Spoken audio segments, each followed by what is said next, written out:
Benjamin ചേട്ടാ, hello. ഇതെന്താ ഇവിടെ വന്നിരിക്കണ? നമ്മുടെ സ്റ്റോർ വരുന്നത് സ്റ്റൈൽ പ്ലസിന്റെ സെക്കൻഡ് ഫ്ലോറിലാണ്. അപ്പോൾ ഞാൻ നിൽക്കുന്നത് നമ്മുടെ സ്റ്റൈൽ പ്ലസിന്റെ ഫസ്റ്റ് ഫ്ലോറിലാണ്. ഇവിടെ നമ്മുടെ പുതിയൊരു സെക്ഷൻ വെച്ചിട്ടുണ്ട്, സാരീസും അതുപോലെ തന്നെ നേരിയ മുണ്ടുകളും. ഇതിൽ നമ്മുടെ ഹാൻഡ്ലൂമാണ് ഇത് വരുന്നത്, കൈത്തറിയിൽ വരുന്ന സംഭവമാണ്.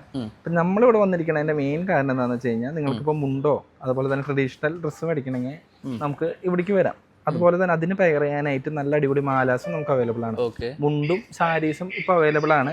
ഇതിലെന്ന് വെച്ചാൽ നമുക്ക് വരുന്നത് നാഗപടം, പാലക്ക, മാങ്ങാമാല ഡിസൈനാണ് വരുന്നത്. ഇതിന്റെ എല്ലാ ഡിസൈൻസും വരുന്നുണ്ട്. ഇത് ഈ വർഷം ഓണത്തിന് വേണ്ടിയുള്ള സ്പെഷ്യൽ ഡിസൈനാണ് വരുന്നത്.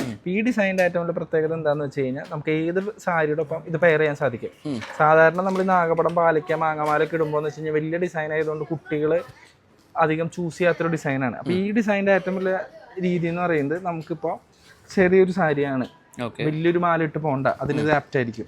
അതുപോലെ തന്നെ ഇപ്പം നമുക്ക് ഓണാഘോഷത്തിന് പോകണം, വലിയൊരു വമ്പാരിച്ച രീതിയിൽ പോകണ്ട, ഈ സംഭവം അടിപൊളിയായിരിക്കും. അതുപോലെ ഇപ്പോൾ ഓണത്തിന്റെ സമയത്ത് നമ്മുടെ ഒരു കല്യാണത്തിന്റെ തലേദിവസം പരിപാടി ഉണ്ട്, അല്ലെങ്കിൽ ഇപ്പോൾ നമ്മുടെ ഗുരുവായൂരിൽ കല്യാണം ഉണ്ട്, അപ്പോൾ 1-ാം മാലയായിട്ട് ഇടണം അല്ലെങ്കിൽ 2-ാം മാലയായിട്ട് ഇടണം. ഇത് നല്ലൊരു ഓപ്ഷനാണ്. അപ്പോൾ ഈ ഓണത്തിന് നമുക്ക് സിമ്പിളായിട്ടുള്ള പാലക്ക, മാങ്ങാമാല, നാഗപടത്തിന്റെ ഇതിന്റെ സിംഗിൾ പെൻഡന്റ് മുതൽ നമുക്ക് അവൈലബിൾ ആണ്. ഇത് ഏറ്റവും പുതിയൊരു ഡിസൈനാണ്. ഈ സാധനം ഓണത്തിന് എന്തായാലും ഷുവർ ആയിട്ട് അടിപൊളിയായിരിക്കും ഉറപ്പാണ്. അപ്പോൾ ഇതിന്റെ ഫോട്ടോസും ഡീറ്റെയിൽസും വേണമെങ്കിൽ നമുക്ക് വാട്സപ്പ് ചെയ്യാം, അല്ലെങ്കിൽ നമ്മുടെ ഇൻസ്റ്റാഗ്രാമിൽ മെസ്സേജ് ചെയ്യാം, ഇതെല്ലാം അയച്ചു തരാം. അപ്പോൾ തന്നെ നമുക്ക് നല്ല ട്രെൻഡിങ് ആയിട്ടുള്ള ഡിസൈനാണ്, എല്ലാവർക്കും ഭയങ്കര ഇഷ്ടമായി, ഇടുന്നവരൊക്കെ എടുത്തു പോകുന്ന ഒരു ഡിസൈനാണ്. ഇപ്പൊ ഈ ഓണത്തിന് സ്റ്റോക്ക് തിന്നലും നിങ്ങൾ ചോദിച്ചോ, അല്ലെങ്കിൽ പിന്നെ സ്റ്റോക്ക് വീണ്ടും ഉണ്ടാക്കേണ്ടി വരും നമുക്ക്.